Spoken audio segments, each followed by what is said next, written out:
Olá, o Papo de Mãe está no ar. Os filhos estão saindo da casa dos pais cada vez mais tarde. Isso é positivo ou negativo? De qualquer maneira, este é considerado um fenômeno mundial e já tem até nome, geração canguru. Para pais e mães, como é viver na mesma casa com um filho já adulto, que passou dos 30, dos 40 anos? Olha, segundo dados do IBGE, 1 em cada 4 jovens adultos brasileiros entre 25 e 34 anos ainda vive com os pais. O que surpreende é o salto entre os homens, que praticamente dobrou, de 13,7% em 1986 para 24,2% em 2008. Seja por comodismo, seja por uma questão emocional ou financeira, como será que fica esta relação? Para nos orientar nesta conversa, contamos hoje com a psicóloga Solange Mello e também com o educador Mário Sérgio Cortella. E como hoje nós vamos falar sobre os filhos mais velhos que ainda moram em casa, eles vieram aqui, estão aqui no estúdio também para participar da nossa conversa. Filhos mais velhos no estúdio. Veja agora os destaques do que nossa equipe preparou. Você acha que morar sozinho torna a pessoa mais independente? Vamos ver o que as pessoas têm a dizer sobre isso. Dividindo o mesmo teto. O livro foi lançado no ano passado, foi escrito pela Nani Oliveira. Morei 6 anos em Londres e quando eu voltei para São Paulo eu não tinha onde morar porque minha mãe mudou para o interior, então precisei continuar dividindo apartamentos. E uma coisa importante, né? A gente sabe que não dá para generalizar essas situações, porque ninguém está aqui para julgar ninguém. Tem lá aquele filho de 30 anos que é folgado mesmo, não trabalha, vive às custas de pai e mãe, mas tem também aqueles que vivem juntos e trabalham, pagam as contas, até cuidam dos pais, né? Então, porque os pais vão ficando mais velhos, enfim, como fica toda essa relação na sociedade? Vamos conhecer, então, as histórias dessas mães que vieram até aqui. Estão aqui, então, a dona Augusta, a Marlene e a Marisa, né? Dona Augusta, a senhora tem quantos filhos? Eu tive 6, mas comigo, assim, que viveu comigo, 5.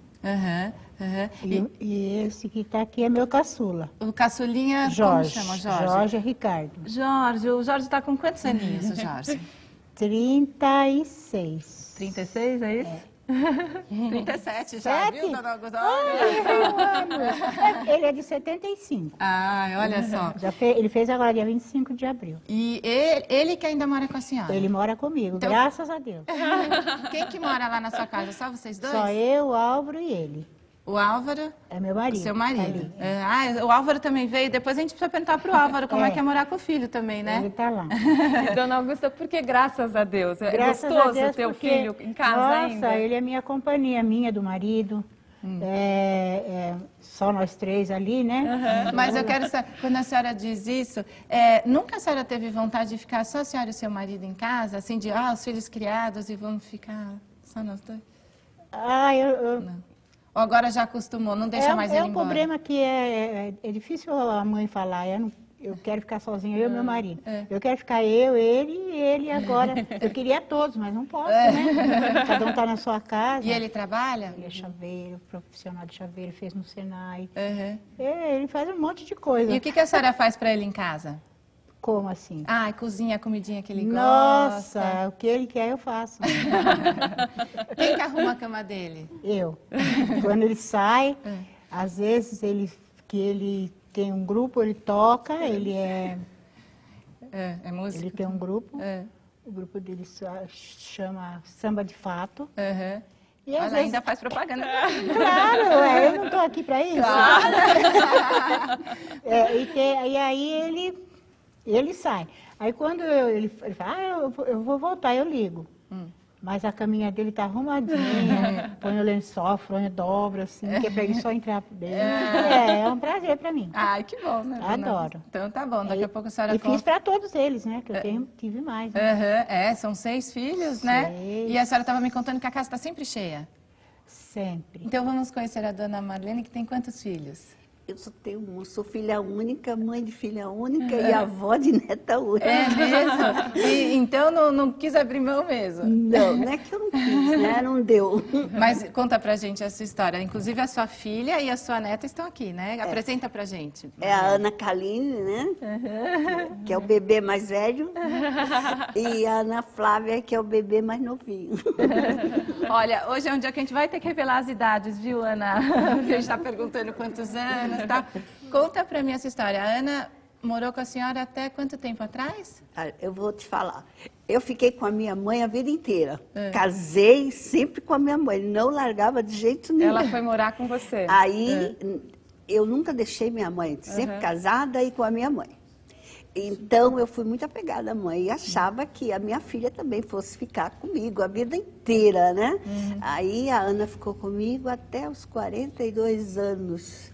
Mas foi muito difícil. E ela mora pertinho, todos os dias eu quero vê-la. Nossa. O quartinho dela tá lá, arrumadinho, a roupa, ainda tem roupa, porque ela saiu, mas eu tive que ficar com a neta, não deixei. Não deixou a neta embora. Quer dizer, quando a Ana teve a sua neta, vocês moravam todas juntas? Já morava tudo, ela nunca saiu de casa. E quanto tempo faz que a Ana saiu de casa? Uns 2 anos, uns 2 anos. Como foi quando ela chegou para a senhora e disse, mamãe, eu vou sair de casa? Foi terrível.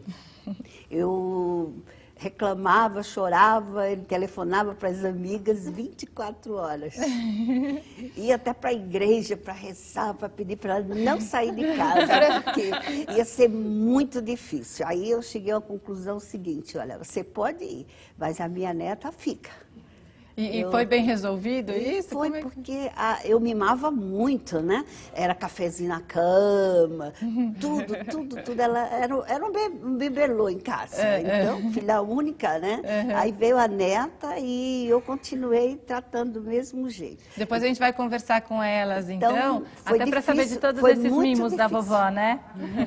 Ela, inclusive, foi até para a psicóloga, né? Que a psicóloga pediu para ela sair de casa, para ficar independente, porque era muito dependente de mim. Aos 41 anos, tinha Até cafezinho hoje, na cama, é isso?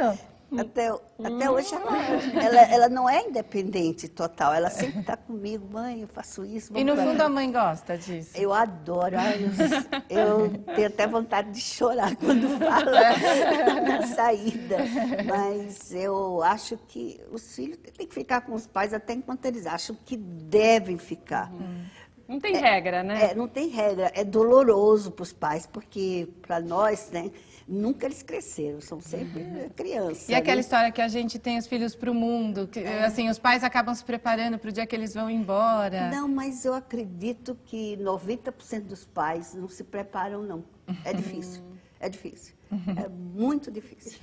E a dona Marisa trouxe a filha também. É filha única também? Não, tem mais 2. Então são 3 filhos. 3, era menina e 2 meninos. E quem que mora com a senhora? Olha, mora ela e o mais novo, né? O do meio mora com a minha irmã.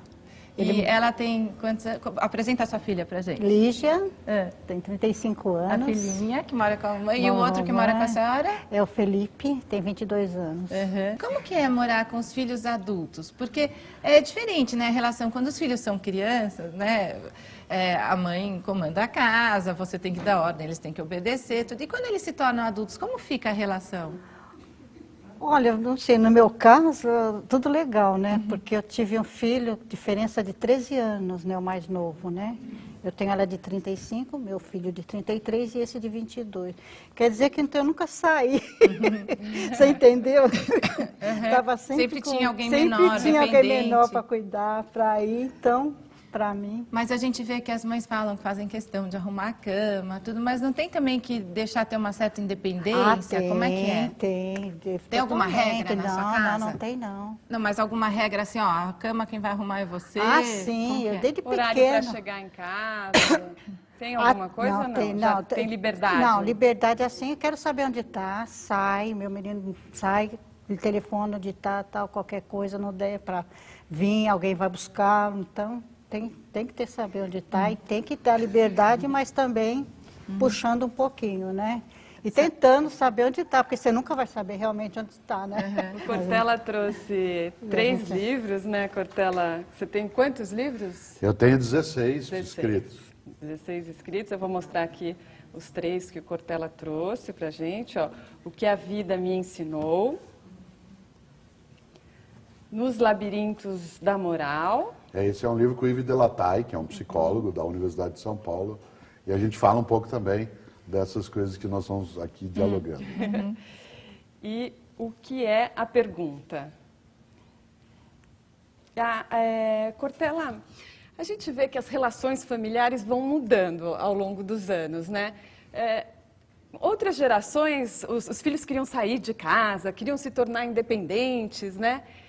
Agora a gente vê que os filhos querem ficar, não querem cortar essa relação, querem ficar mais em casa. Acho que duas coisas mudaram, né, Roberto? Mudou a nossa noção de família, isto é, o que seria um núcleo familiar, ele foi alterado, né? Ele não se constitui mais apenas e tão somente de um pai e uma mãe com filhos, que depois os filhos saem. Ele se constitui também, às vezes, de um pai que não é o pai das crianças biológico, ou de uma mãe, ou de uma mulher, ou um homem sozinhos. Então, essa mudança, ela é acompanhada de um afastamento da família ampliada. Isto é, não se vive mais tão perto dos tios, dos avós, etc., o que vai levando a outros tipos de arranjo de segurança. Dificilmente alguém, por exemplo, que tivesse ficado viúvo aos 30 anos, né, e que vivesse ao lado do pai, da mãe, dos tios, dos irmãos, desejaria ter ou teria necessidade de mais alguém ali no circuito. É que nós nos afastamos também. Né? E nesse sentido, esse distanciamento criou brechas afetivas que precisam ser cumpridas. Que a família, ela se altera, sem dúvida. Né? Afinal de contas, nós, até como biologia, né, aqui as pessoas conhecem mais do que isso, mas nós mamíferos, você tem duas veias. Os placentários, que somos nós, né, que o filho é gerado na placenta, saiu, vá para o mundo, e os marsupiais, que é o caso dos cangurus, em que nasce, mas fica ali. E aí a ideia do canguru é até curiosa, porque a bolsa, ela tem um duplo sentido. Seja a bolsa onde se protege, seja a bolsa onde se sustenta. Né? E nesse sentido, claro, que as posturas, elas são diversas. Mas acho só, para concluir, acho que tem uma coisa também do perfil ser diferente. A gente vê aqui muita essa dependência emocional mesmo, né? As mães acabam alimentando isso também. Mas tem o lado daqueles pais que também não querem que os filhos fiquem lá. E acho que você pode dar até um depoimento pessoal, Sim. não é? Aliás, eu conto isso, com licença. No livro com o Yves Delatay, né, eu até conto isso, acaba se tornando um pouco público. A Janete e eu, né, quando nós estávamos já com os filhos crescidos, e um filho já tinha 25 anos, o outro filho, a outra filha estava com 23, e o mais novo com 18, nada, eles iam embora. E foram ficando. E até a gente virava para o André, que é o que tem mais idade, hoje está com 34, assim, André, você não vai embora? Ele falou, pai, eu vou nem levar em conta isso que você falou, certo? Vou fingir que não ouvi, etc. Numa boa.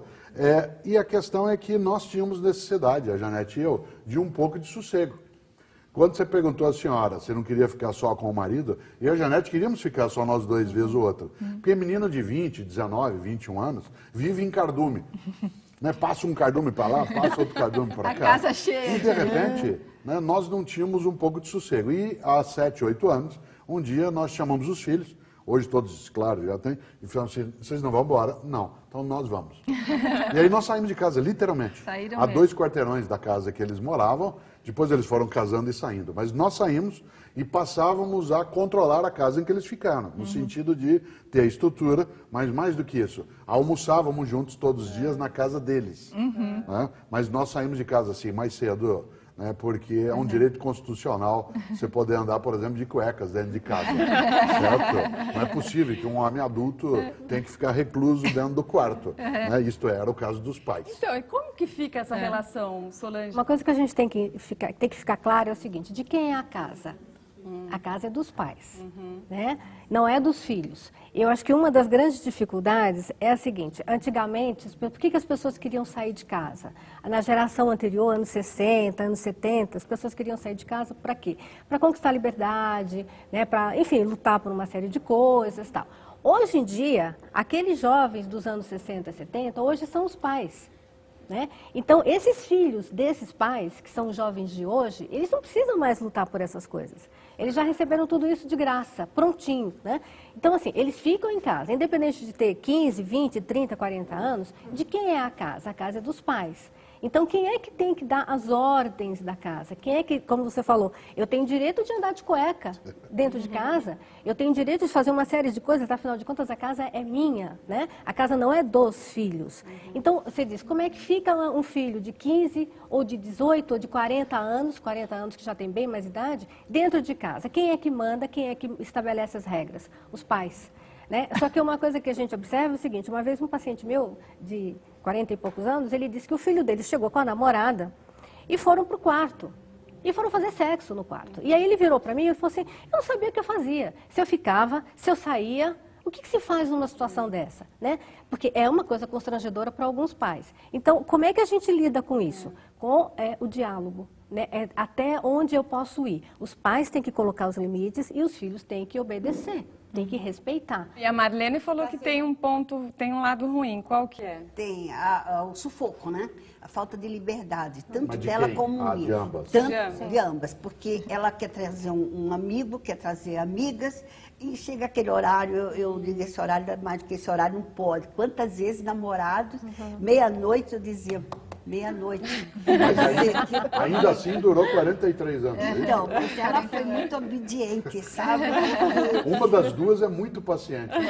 Ela é mais que tem paciente. esse incômodo, e dura 43 anos. Eu tenho sangue nordestino, né? E lá no Nordeste a gente foi criado naquela linha dura, né? Eu vou ter que interromper para chamar o próximo bloco, a gente vê que o assunto rende.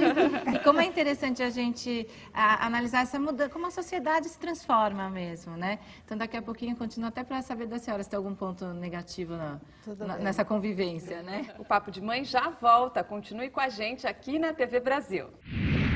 O fato da pessoa morar sozinha, você acha que a pessoa se torna muito mais independente? Sim, tem mais liberdade, chega a hora que quer, sai a hora que quer, não tem ninguém para dar satisfação. Claro que dá para você, de certa forma, ser independente morando com seus pais também, né? Mas você se torna mais independente, né? Com certeza. O que você me diz daqueles jovens que saem de casa, né? Mais de 30, 40 anos, até chegam a casar e depois se separam e voltam novamente para a casa dos pais? Putz, não sei mesmo. Acho que é feio fazer isso.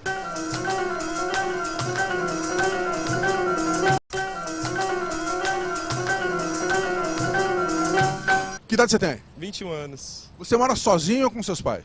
Com meus pais. É opção ou o que é? Por enquanto é opção, que eu não tenho dinheiro para morar sozinho ainda. A gente vê, Marisa, o pessoal falando da situação financeira. No caso da sua família, você acha que tem o fato dos seus filhos morarem com você, eles podem juntar um dinheirinho, pensando no futuro? Vocês discutem sobre isso? Assim, sobre... É uma questão financeira ou é só emocional? Como que é? Não é questão financeira, não. É que, sei lá, a gente se dá muito bem, graças a Deus. Eu não penso, sei lá, né? Porque eu tenho 3 filhos já grandes, não tenho nenhum casado. E eu não penso neles casados ainda. Sempre, Mas eles ajudam com as contas de casa? Ajudam. Vocês dividem as contas? Sim. Vocês também dividem as contas? Com certeza, né? Uhum. Porque eu acho que tem pais, assim, que os filhos trabalham, tudo, mas os pais é que continuam sustentando a casa toda, né? E eles, no caso de vocês, eles ficam porque querem ou porque precisam, porque podem economizar um dinheiro, morando junto? Não, que desde que eu tenho ele, é comigo, né? Ele vai sair quando casar, né? Quando ele tiver a casa dele. Ele fica porque ela não deixa ele sair. Não, né? E eu quero que ele fica casado e morando no mesmo terreno meu. A gente já entendeu. Portanto, que eu tenho minha casa terra e eu quero que ele constrói lá em cima de mim. Tá bom. Mas não vou Você atrapalhar a sabe que vivência dele. Esse tipo de família, que é aquele pai, mãe e filhos, que quando se casam, se separam, ele é algo muito reduzido no meio da humanidade. Apenas 25% das famílias no mundo vivem desse modo nosso. 75% vivem todos juntos. Na África, na Ásia, no Oriente. Por exemplo, bom, aqui no Brasil o filho casou, vem morar na mesma casa. Aqui no Brasil isso é muito comum, né? Esse modelo ocidental ele é muito restrito. Famílias ampliadas, que tios, irmãos, avós vivem todos no mesmo lugar, fazendo puxadinho, como a gente diz aqui no Brasil, ele é algo muito predominante na humanidade. É o que a dona Augusta falou, que ele vai construir no terreno dele, vai construir em cima. Ela está na mão da história humana. Vai morar em cima de mim. Não vou atrapalhar. Já ele na dele e eu na minha. No meu caso, não foi dependência financeira. Ela sempre foi independente financeiramente. entendeu? Foi problema mesmo emocional. Emocional. Porque a gente que é mãe, 99,99%, a gente não cria os filhos para o mundo, a gente cria a propriedade, porque a propriedade já é nossa desde que você descobre que está esperando. Esse negócio de teoria... Não, é propriedade nossa. E você veja quantos casais às vezes até se separam, porque a mãe, quando tem o filho, ela se dedica bastante para o filho. Isso é um fato, e o né? homem pode ter mais amor do que a mãe, mas ela não aceita, ela acha que ela que tem mais amor. Desde o ano retrasado, o governo italiano tem um projeto de formação de cursos para sogras, isto é, mães, porque 30% das separações acontece por causa da mãe, que quer continuar com a propriedade sobre a filha ou filho. E para evitar essas rupturas com divórcios, o governo italiano tem um programa de formação de sogras. Né? Como toda sogra é mãe, né? Nesse sentido, a formação de mães, para que elas não interfiram naquilo que ela transferiu o título de propriedade né, para outra pessoa. Olha só, Solange, aí já entra até numa outra questão, isso das mães não se prepararem mesmo para criar os filhos para o mundo. E uma coisa que dava um outro programa, que é isso de como, a partir do momento que se torna mãe, né, vira até uma disputa, todo mundo começa a disputar a atenção da mãe, o marido, os filhos, e a mãe muitas vezes pode optar pelo filho mesmo. Exatamente. Se eu tiver que escolher para quem eu vou dar atenção, não sei. De quem ela é parente, porque o marido não é parente. Ela é parente de fato do filho. E a criança é pequena, no fato que precisa de atenção é a criança. Eu acho assim, essa questão de se é certo ou errado, não existe o certo e o errado, né? Assim, o que existe é, se está bom para todo mundo, se está todo mundo feliz, então vamos seguir. Ou dentro de casa, ou cada um no seu lugar. Eu acho que o importante é você estar feliz. O importante é você não sentir que o teu espaço está sendo invadido ou pela mãe, ou pelo pai, ou pelos filhos, independente pela sogra. Ou pela sogra, ou pelo sogro. Então, assim, eu vejo assim, muito afeto em vocês, uma coisa assim de que está tudo bem, eu sou feliz, eu não invado o espaço dos meus filhos, espero que eles também sintam dessa forma, né? De que o espaço deles não é invadido. Então, assim, se está tudo bem, não tem por que mudar. Agora, uma questão que a gente percebe, assim, em muitos casos, não estou dizendo que é o caso de vocês, mas a gente percebe o seguinte, existem muitas mães e muitos pais, né, que acabam sabotando nos filhos esse desejo de morar fora de casa. Né? Por quê? Porque muitas vezes, até inconscientemente, que a gente percebe, existe um casal e existe a sua prole. Esse casal já tem um casamento que muitas vezes já foi para o brejo há muito tempo. Então, eles acabam vivenciando o quê? A vida dos filhos, vivendo a vida dos filhos, projetando uma série de coisas nos filhos. E eles, lógico, não querem que esses filhos saiam de casa, porque na medida em que esses filhos saem de casa e vão viver as próprias vidas, eles vão ter que ter um tempo para olhar para a vida deles. E às vezes eles olham para o parceiro ou para a parceira e falam, gente, quem é essa pessoa que está do meu lado, que eu não sei mais quem é. Então, assim, muitas vezes é inconsciente, a pessoa nem percebe isso. Então, quer os filhos ali, por quê? Porque é a única coisa que restou desse casamento. Mas é claro que tem uma parte dos jovens que entende isso como uma fase transitória, que mudou o conceito de adolescência. Hoje, em educação, nós falamos já em adolescência estendida, até 30 anos. Porque quando eu era menino, a vida era 20, 40 e 60. O tempo médio de vida era de 60 anos. Portanto, aos 20 você tinha que estar pronto, trabalhando independente. De 20 a 40 você reproduzia outros filhos, de os 40 aos 60 você se preparava para a partida. Hoje, um jovem hoje de 25 anos, ele está em 1/4 da vida dele. Sim. 1/4, essas gerações viverão até 100 anos de idade. Eu acho que quem tem filho em casa, a partir de uma certa idade, e que está tudo bem, obrigada, então assim, vamos delegar algumas funções para esse filho. Então, lavar um jardim, mandar lavar o carro, fazer um supermercado, às vezes levar um irmão mais novo para o dentista. Então, assim, não é ficar o parasita dentro de casa, só recebendo, vem a nós, vem a nós. E no último bloco a gente vai falar com os filhos, para saber o que eles acham. Mas eu posso falar, não? Pode. Mas ele está ali, meu marido está do lado de lá. Depois vai falar com o marido também. Eu não sufoco meu filho, que mora comigo, e nem os que estão fora. Eu tenho esse que está aí comigo, eu faço a comida que ele quer, eu faço com o maior prazer. Ele fala, tá gostoso, mãe. Mas eu ensinei ele a fazer também. Ele legal. Feijão, arroz, ele tempera a carne igualzinho eu. Ele cozinha para a senhora de vez em quando? Ele cozinha. Se eu sair, Ele faz.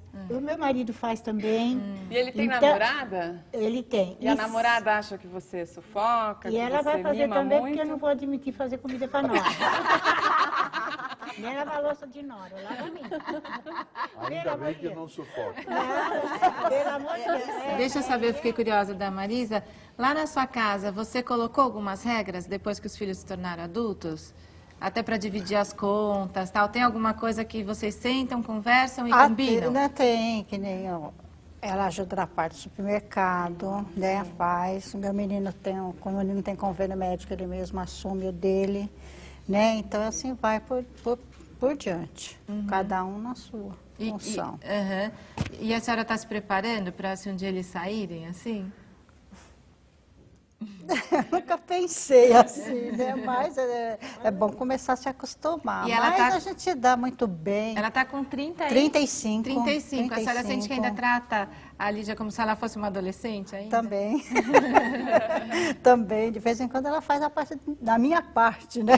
Ela é minha mãe. Estamos falando de mãe. Ela é minha mãe, às vezes. Ela está dizendo que a filha se torna mãe, às vezes. Tá, se torna. Porque os filhos começam a cuidar também dos pais. Mas e os pais? Estou falando no sentido masculino.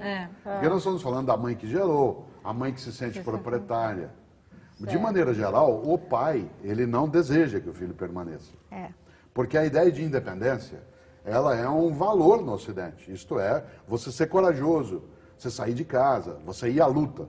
Né? Usar essa expressão, vamos à luta, para pegar uma coisa que fala de São Paulo, pegar no breu. Né? Então, seria até um sinal de fraqueza ficar. De maneira geral, o impulso para os jovens e os adolescentes permanecerem na casa dos pais vem da mãe. Da mãe. É engraçado isso que o Cortella falou da mãe, né? Da importância da mãe nesse fenômeno mundial, né? Na Itália, 7 entre 10 homens solteiros vivem até os 35 anos na casa dos pais. E olha, 33% dos jovens admitem que escolhem as namoradas influenciados por conselhos maternos. Claro. Então é a mama italiana por isso que chama mamma mia. Não é padre mia. Padre mia você se refere a Deus. Mas mamma mia tem a ver exatamente com isso. E os casamentos na Itália caíram, viu? De 397 mil em 1961 para 280 mil no ano 2000. Minha mãe tem 83 anos de idade, mora na cidade de São Paulo, e eu viajo muito em função das atividades. E eu, semana passada, liguei para ela, umas 9 da noite, em São Paulo, e disse assim: aí mãe, tudo bem? Tudo, filho. Falou: onde você está? Eu falei: eu estou em Brasília, mãe, numa atividade. Falou: você já jantou? Eu falei: já. Ela falou assim: já escovou os dentes? Né? Ou seja, esta, entre aspas, dedicação, ela é uma dedicação que, se ela pudesse ter ao lado, sim. Meu pai, se vivo estivesse, diria: filho, o que você está fazendo em casa? Pelo amor de Deus. Aliás, a palavra era outra: cria vergonha na cara. Não, mas e tem isso também da mãe querer ficar acolhendo o filho o tempo todo, né? E o pai, eu acho que às vezes, não sei se sente um pouco de ciúme dos filhos até. Sempre, porque a nossa relação com filhos, ela não é de geração. Até a nossa relação na maternidade e da paternidade, ela é externa. Por exemplo, vocês, mulheres que são mães, carregaram, tiveram enjoo, tiveram mudança de corpo, tiveram postura, equilíbrio, você teve dores e delícias, você teve todo um movimento que envolve esforço. A relação da criança com uma mãe, ela é vital. Aquilo foi gerado no teu corpo. O nosso contributo é de natureza genética, não é de natureza corporal. Né? Isso significa que demora para criar com aquilo uma relação. Agora, você imagina que delícia. O filho não quer ir porque é confortável, e a mãe não quer que ele vá. Pronto. Não falta mais nada. Às vezes as mães ouvem a crítica: mas o teu filho, essa idade ainda em casa, é muito fácil, né? Ou falar quem está de fora. Mas essa questão é biológica, essa questão até do instinto. Não, e segurar no braço para mamar durante horas e várias vezes. Isso é muito forte, isso é muito forte. Deixa eu só falar uma coisa. Na minha casa, eu nunca impus para minha filha fazer nada. Tudo tinha que ser... E ela aceitou isso? Aceitou. Não é boba? Nunca. Eu sempre fui aquela mãe. E ela era o meu bebê. A partir do momento que ela era o meu bebê, ela não tinha obrigação de fazer nada. Ela nunca foi na cozinha, nunca... Então, é aquilo que eu falo. Eu fui aquela mãe possessiva. Aquela mãe... E o bom é que ela reconhece isso, né? Porque quantas e quantas nem esconde, né? Não Ela esconde. reconhece. A Ana que não está gostando muito de revelar tudo isso. Mas ela vai falar, no terceiro bloco ela vai falar. A gente falou aqui da geração canguru. O interessante é que nos Estados Unidos tem a geração bumerangue, porque eles saem para estudar, eles vão para outros estados para estudar, depois voltam. Só que no Brasil também tem essa geração bumerangue, porque os casais estão se separando e estão voltando para a casa dos pais. A Candinha, né? A mãe tem quantos filhos, Candinha? São 12. 12 filhos. Comigo são 12. E como é que está a casa da sua mãe hoje? Então, agora os meus irmãos estão querendo voltar, estão se separando e voltando. Aí ela liga pra mim e fala bem assim, o que é que eu faço? Eu falei, sai de casa. Ou monta uma república. Eu falo pra ela, eu falei assim, não, sai de casa, a casa é grande, legal, dá pra todo mundo. Só que assim, ali ela fez o santuário dela, o canto dela. E aí, depois de 30 anos, eles resolvem voltar e querer interferir. Eu falei, mãe, então sai de casa. O interessante é que eles não voltam sozinhos, né? Eles voltam com os filhos. Às vezes voltam com filhos. Agora a gente vê que a situação muda mesmo. Quando tem uma família grande ou quando tem um filho único, o Almir é filho único. Você viveu com seus pais até quantos anos, Almir? Até os 23 anos. Aí você saiu de casa? Não, aos 23 anos meu pai resolveu ir embora para o interior, morar na terra dele, Natal. Aí foi ele e minha mãe embora. Ah, então seus pais que saíram de casa. Aí eu fui morar com uma família, com uma parte da família. Também fiquei só um ano e depois fui morar com um amigo, porque aí eu falei, agora é minha ali. Eu tinha 24 anos, fui morar só, né? Mas você se sentiu abandonado quando seus pais resolveram ir embora? Não, mas ficou meio estranho, né? Porque eu fui morar numa casa que não era minha, né? Tal. Tinha mais meu quarto sozinho, tinha que dormir com mais gente, né? Aí eu fiquei um tempinho morando com esses meus parentes, aí fui morar sozinho. Aí depois tive que entregar a casa que estava morando com um amigo, fui morar na casa de outra família, de um amigo meu com a mãe e os irmãos dele. Aí eu tinha uma mãe, de novo. Eu fui passar 6 meses, fiquei 3 anos. Olha só. Você falou uma coisa muito curiosa ao citar o bumerangue. A gente já falou em canguru, bumerangue, tudo é Austrália hoje. E eu me lembrei que o capitão James Cook, que foi quem chegou à Austrália, né, e que trouxe a palavra canguru, inclusive, para o Ocidente, ele saiu para navegar com 21 anos de idade. Quando Darwin fez a sua grande viagem, ele tinha 19 anos. O comandante do Beagle, que foi o Brig, que fez as viagens da história, né, da evolução, ele tinha 23 anos, quando ele era o comandante de um navio. E todos adultos, adulto, né? Dom Pedro I fez a independência do Brasil com 23 anos de idade. Ele morreu aos 34. A nossa ideia, quando você pensa assim, em grandes personagens da história, é que eles eram muito idosos, mas não eram. Dom Pedro tinha 23 anos quando ele proclamou a independência. Adolescentes. Estava em fase crescimento. Hoje seria naquela época. E se desse, a mãe ia querer que eles morassem juntos. Já imaginou se a mãe do Dom Pedro não deixa ele sair de casa? Porque estava chovendo aquele dia. E 99% das mães que se tornam sogras é complicado. Eu jamais seria uma boa sogra. Porque ia ter ciúme do meu marido. Entendeu? Do eu genro. tenho ciúme da minha filha. Ia ter ciúme do genro? Ia ter ciúme do genro. Vou ter que chamar o bloco. A gente continua a conversa daqui a pouco. A gente vai ter Eu que jamais seria uma boa sogra, porque eu sou muito possessiva com o filho. Olha, depois que você falou que eu tô Acho que você vai ter que trabalhar isso aí, né, Solange, essa questão. E a Ana não vai conseguir arrumar marido. Eu tive problema. Era isso que eu ia dizer. Até agora, ela não conseguiu me agradar. Não agradou nenhum. Acho que ela precisa trabalhar essa questão. Nenhum vai agradar nunca. Porque não vai agradar de jeito nenhum. Porque eu acho o seguinte, a partir do momento que ela assume um namorado ou uma coisa qualquer, ele vai tirar de mim, vai tirar de mim. Eu não aceito. Eu levaria isso. a mãe. Então, a minha sogra foi assim. Faria um e combo. eu senti o problema. Hoje eu sei que o problema dela eu me transformei naquele problema. Eu que era a dona encrenca. A gente vai ter que continuar daqui a pouco. No próximo bloco, a gente vai finalmente conversar com os filhos que vieram acompanhar as mamães, com o seu marido também, né? Tá lá. A gente volta já já com o Papo de Mãe. Você saiu de casa com quantos anos? 17. Para trabalhar ou para casar?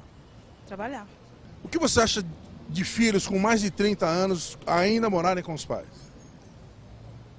Depende da situação. Eu não tenho nada contra. E dos filhos com mais de 30 anos que saíram de casa e voltaram a morar com os pais? Ah, depende, né?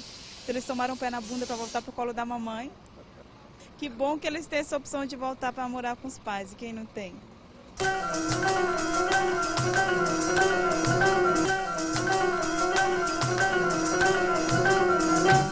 E aquele jovem que já tem seus 30, 40 anos e continua morando com os pais? Aí é sem vergonha isso já. Por que você acha que é sem vergonha? Não seria uma condição, de repente, financeira, ele não tem condições? Isso aí? E com os pais eles não pagam conta, não tem que se preocupar com aluguel nem nada. Então você quer dizer que então tem um monte de abusadinhos aí? Lógico que tem. Você conhece algum? Conheço muitos. Meu tio é um deles. Seu tio é um deles? Meu tio é um deles. Que idade ele tem? 36. E ele trabalha, independente financeiramente? Trabalha, tem tudo. Mas continua morando com os pais? Continua morando com a mãe. E o que ele fala para os pais? Ah, ele fala que ele tem de bom e de melhor, para que ele vai sair de casa? O Papo de Mãe está de volta, agora os filhos vieram aqui para frente para bater um papo com a gente. Mas antes, vamos assistir agora a uma entrevista com a Nani Oliveira, autora do livro Dividindo o Mesmo Teto. O livro foi lançado no ano passado. Do parceiro, a ponto de que a criança, o filho, fique alienado dessa relação com o outro. Me diz uma coisa, você conhece algum caso? Eu conheço vários casos, né, de alienação parental. Eu acho que, em geral, como na maioria das vezes a mãe que fica com a guarda, estatisticamente os pais devem acabar sofrendo mais de alienação parental. Acontece? É isso que acontece? Mas a gente vê aqui o exemplo da Magalu, que não são só os pais que são vítimas, a mãe também pode ser, né? E pegando aquilo que o Carlos falou no final do bloco passado, sobre quais vão ser as consequências, Eliana, no futuro, né, das crianças que sofrem com tudo isso? Olha, quando o que a gente chama síndrome de alienação parental está instalada, né? Já existe até esse termo, síndrome. Aí a vítima é a criança. É a criança, e síndrome quer dizer um conjunto de sintomas, né? Então, quando essa síndrome que já poderia, eu acho que no futuro vai tipificar até uma doença, ainda não tipifica, mas muito provavelmente, quando isso está instalado, a criança começa a desenvolver, então, uma série de sintomas e desvios de personalidade. Tem sintomas físicos também? Pode haver sintomas físicos, por exemplo, bulimia, anorexia, dificuldades do sono, tá? Automutilação. Pode haver automutilação, mas isso é um caso já bem grave. Isso chega a levar, então, a patologia? Patologias muito graves. Pode, por um lado, desenvolver estados graves de depressão, estados graves de psicose. Às vezes quem pratica alienação não é nem pai ou mãe, é assim, é a avó. Então, a mãe não fala mal do ex-marido, mas a avó fala. Muitas vezes a mãe, a avó, a avó, mais comum. A família toda é mais comum, exatamente. E no meu caso, igual eu falei para a Roberta, que no caso, nem é o genitor da minha filha. O principal alienador, digamos assim, o pior é a esposa dele. Como ficam os encontros de vocês com os filhos, com essas crianças que sofrem a alienação parental? Quer dizer, elas vão...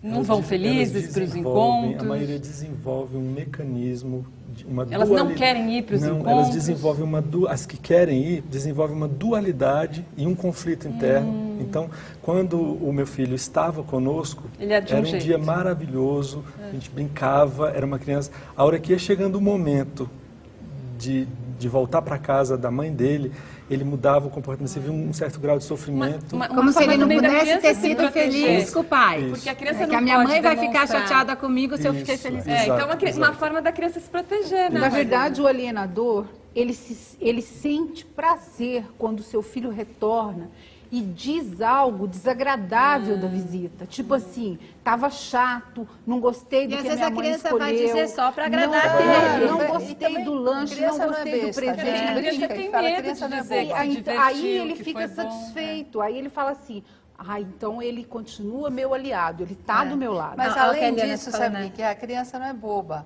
ela vai encurtar o caminho, quer dizer, ela vai procurar menos problema para ela. Isso Então é ela verdade. vai dar aquilo que, no caso, o alienador quer. Isso. Então, se ela quer que meu... Ah, então estava chato, estava horrível. Pronto, acabou a conversa. Melhor nem dizer que estava legal, senão ela vai brigar. Se com ela você. falar que estava legal, aí vem um bombardeio. A gente vê como fica a cabeça da criança. Então, no meu caso, quando o Matheus vinha para casa, eu batia papo com ele e falava, e aí, Matheus, o que você fez esses dias e tal? Ele ficava pensando assim, deixa eu filtrar o que é que eu posso falar para ele. Agora, olha que importante, a gente falou no caso de uma avó, de algum parente que também entra nisso e pratica alienação. E tem o outro lado das famílias de vocês, que só, né, todos sofrem, os irmãos sofrem, e as avós, tá aqui a mãe do Roberto, a dona Pérola foi buscar que estava escondidinha. Ela falou, eu não quero falar que eu tenho vergonha, mas acho acaba importante. sofrendo com a separação. Né? Porque, imagina, se o pai está impedido de ver o filho, como fica a avó quando não pode ver o neto? Olha, é uma dor tão grande, que a gente, tão intensa, que a gente não tem como relatar. Porque você já criou o seu filho, você sabe o que o seu neto está impedido de receber da avó e do pai. Você sabe os traumas que a criança está adquirindo por não ter essa relação com o outro lado da família. E você sofre também porque você vê também o seu filho sofrendo. Hoje, se a senhora pudesse mandar um recado, falar alguma coisa para o Caio, né? O que a senhora gostaria de falar para ele? Nós te amamos muito. Você é muito importante nas nossas vidas. Nós queremos o melhor para você.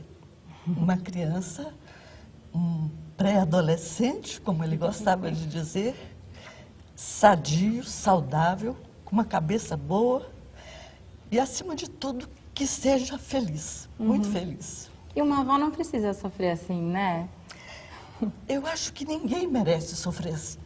Como é que é, Roberto? Sua mãe tem te dado muito apoio Nesse tempo todo tem sido o esteio. Né? E, aliás, a gente oscila muito, né, nesses momentos. Um sempre está sendo o sustentáculo do outro. Né? No meio desse processo, meu pai veio a falecer de câncer e, assim, a gente, no meio desse turbilhão, né, a gente conseguiu aí se manter em pé e estamos aqui e hoje à noite a gente está lá, vai encontrar com ele, se Deus quiser. Espero que sim. Mãe é mãe, né? No meu caso, a minha mãe morreu e não viu o meu filho, acho que 3 vezes no máximo. Foi mais ou menos o caso do seu pai, né? Do avô do Caio. Foram pouquíssimas vezes que eles se viram e eles se adoravam. Né? Quer dizer, o resto da família acaba sendo privado desse contato. E a Clarissa, tem mais um caso, né, Clarissa, que você tinha na internet. Vamos ouvir. Tem um caso que Obrigada ganhou. pela senhora ter vindo falar. Tem um caso que teve bastante repercussão no Facebook, que é da Janete Zanúncio, de Pelotas, Rio Grande do Sul. Ela já nos procurou há um certo tempo, né? E ela conta a história dela. Ela diz que há 4 anos ela não consegue ver o filho dela. Hoje o menino já tem 12 anos.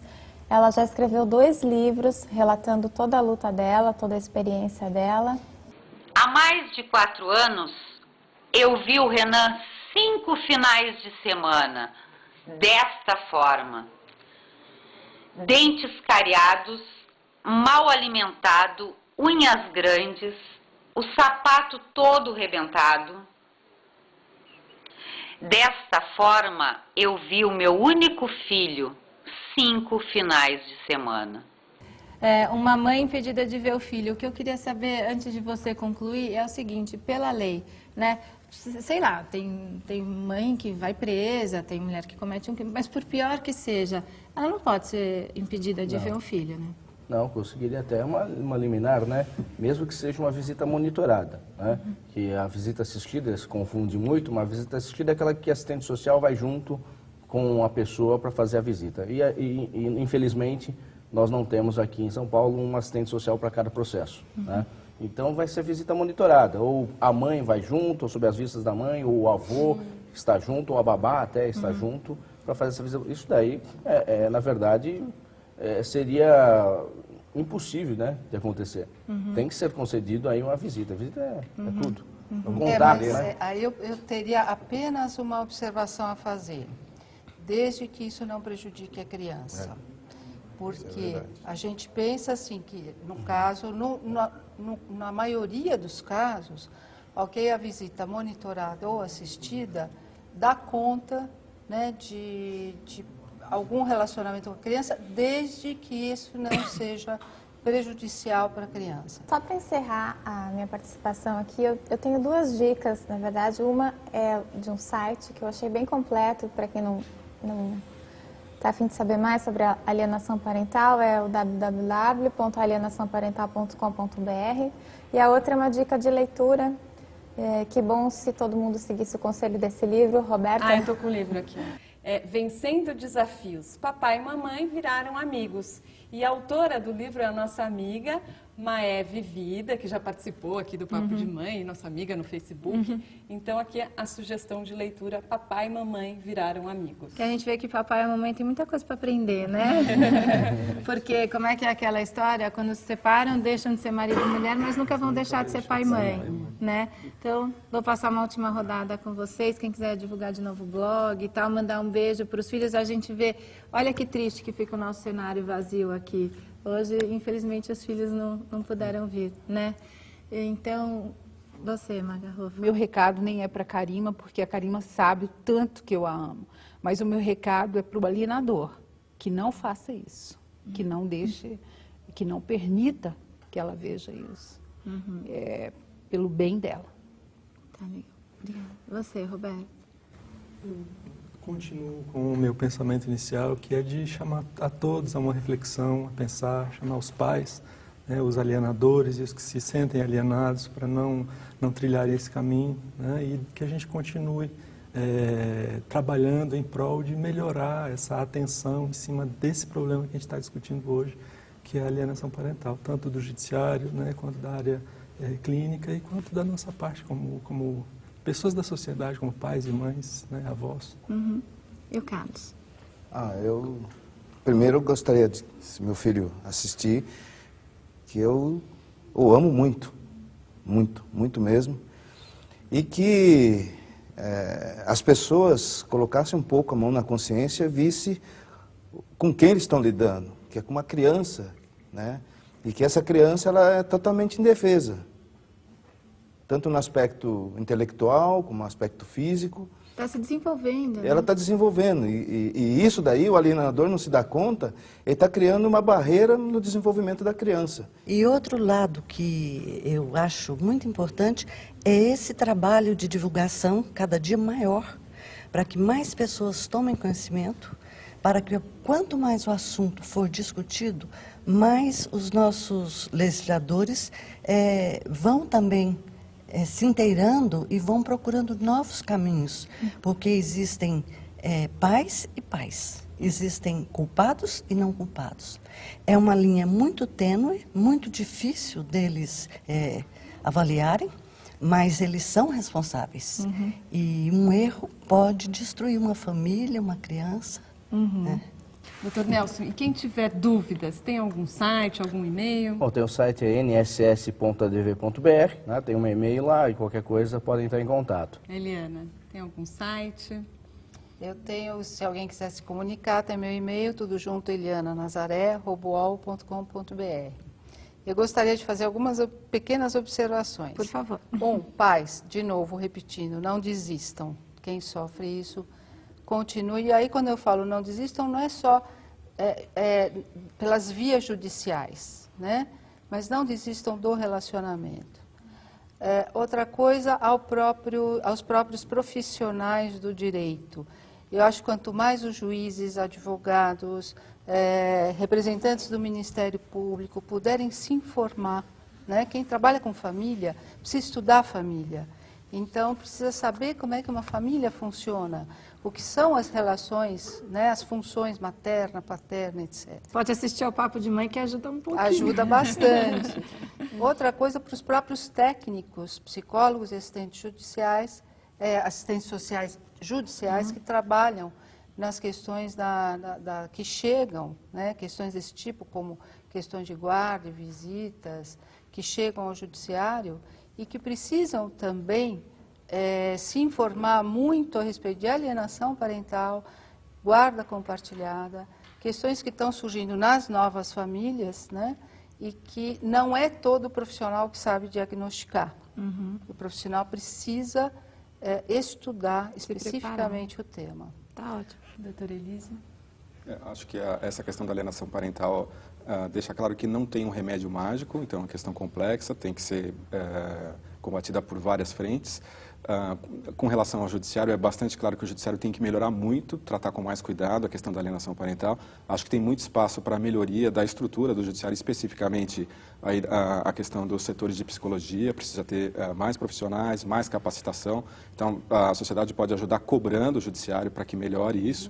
E, em paralelo, acho que o pai ou a mãe que é alvo da alienação pode tentar se colocar como uma referência saudável, para que se a criança não possa usufruir dessa referência hoje, que pelo menos um dia essa referência esteja lá. Então, um dia ela vai ser útil. E tem algum site, se alguém tiver Eu dou o meu e-mail pessoal, que é elisioluiz, tudo com z, @uol.com.br. Obrigada. E hoje, Mariana, a gente encerra o programa com imagens do documentário A Morte Inventada, do diretor Alan Minas. O filme mostra pais que são impedidos de ver os filhos depois da separação e traz também depoimento dos filhos que sofreram alienação parental, dos pais, e eles contam como esse tipo de abuso interferiu em suas formações, em seus relacionamentos sociais e, sobretudo, na relação com a parte alienada. O site do filme é o www.amorteinventada.com.br.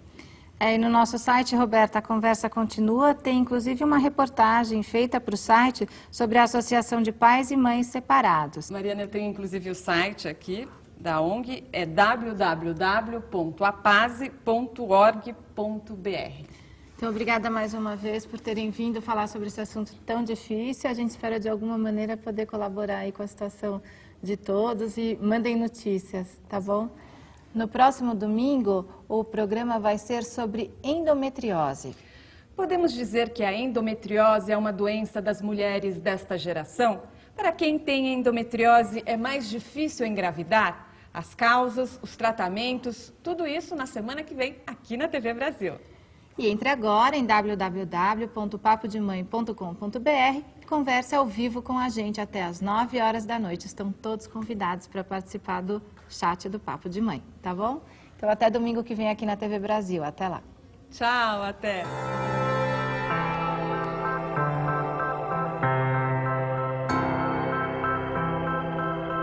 Ele só se falava mal dele ao ponto de não falar nem o nome, então eu não sabia o nome do meu pai. A gente não tinha fotos, a gente não tinha nada. Tem uma certa cumplicidade com a minha mãe, e se eu achasse legal sair com meu pai, era como se eu estivesse traindo a minha mãe, sabe? É muito louco isso, mas tinha uma coisa que eu não podia falar, que tá com meu pai também era legal. Meu pai ia pra lá com o oficial de justiça, pra tentar buscar a gente, tentar ver a gente. E minha mãe, a gente sempre se escondia em algum lugar, fugia. Muitos dias dos pais que eu não convivi com eles, aniversários deles que não pude passar com eles. E nem ao menos falar no telefone, né? E gostaria de deixar uma mensagem àquela pessoa que pega o filho achando que é dela e esconde do mundo, ela está muito enganada. Não é dela.